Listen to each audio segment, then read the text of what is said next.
Update naman sa presyo ng mga pangunahing bilihin, ating alamin sa Palengke Watch ni Sean Gupo, una sa balita.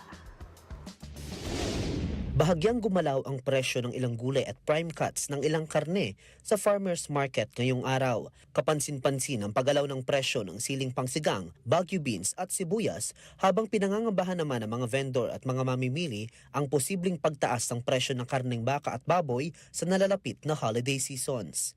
Sa meat section, mabibili ang karne ng baka sa 420 pesos para sa brisket at bulalo, habang 550 pesos naman ang tapadera. Sa ngayon, wala namang paggalaw sa presyo ng baboy. Mabibili ng 390 pesos kada kilo ang kasim, pigi at pork chop, 380 pesos naman ang pata. Ang ilang pork vendor, umaasa na mapipirmahan ang minimum access volume na posible nilang magdulot ng pagbaba ng presyo ng baboy. Sa presyo naman ng manok, naglalaro sa 190 pesos kada kilo ang isang buong manok, habang nasa 200 hanggang 250 pesos naman ang iba't ibang cuts tulad ng drumstick, breast at wings. Sa kilo naman ng mga isda, mabibili ang tilapia sa 130 pesos kada kilo, habang nasa 180 pesos to 190 pesos naman ang bangus. Ang presyo naman ng mga gulay, apektado pa rin ang mababang supply dahil sa epekto ng mga nagdaang bagyo. Ngunit bumaba naman ang presyo ng karot sa 150 pesos at maging ang repolyo na 90 pesos kada kilo, na mas mababa kumpara sa presyo nitong mga nakaraang araw. Sa kabuuan, mas mataas pa rin ang presyo ng karamihan ng bilihin sa farmers market kumpara sa pinakahuling DA price monitoring sa NCR,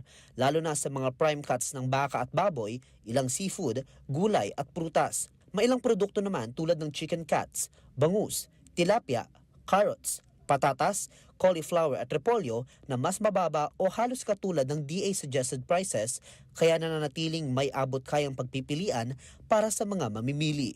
Nauuna sa mga balitang totoo at laging bago, Sean Gupo ng D1 1206 para sa Launa sa Balita ng Congress TV.